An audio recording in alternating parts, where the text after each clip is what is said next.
नमस्कार, मैं हूं मोनिस खान। अमृत विचार देख रहे हैं आप। कोरोना से बचाव के लिए और इसके संक्रमण को रोकने के लिए प्रदेश सरकार नित नए कदम उठा रही है।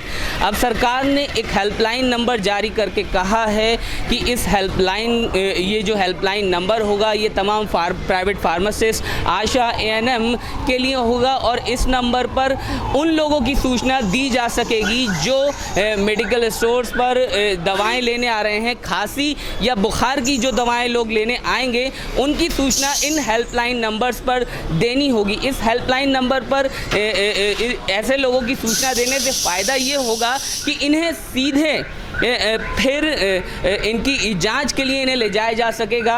प्रदेश के प्रमुख स्वास्थ्य सचिव ने इस बात की सूचना दी है और ये हेल्पलाइन नंबर जारी किया है। आपको बता दें कि कोरोना का संक्रमण प्रदेश में लगातार बढ़ रहा है और सरकार ये चाहती है कि किसी भी सूरत में इस संक्रमण से बचाव किया जा सके। जाहिर तौर पर अगर इस तरह से फार्मासिस्ट के लेवल पर अगर सूचना खांसी बुखार वाले मरीज़ों की हेल्पलाइन नंबर पर दी जाएगी तो कहीं ना कहीं इस चीज़ से बचाव हो सकता है। अमृत विचार के लिए मोनिस खान।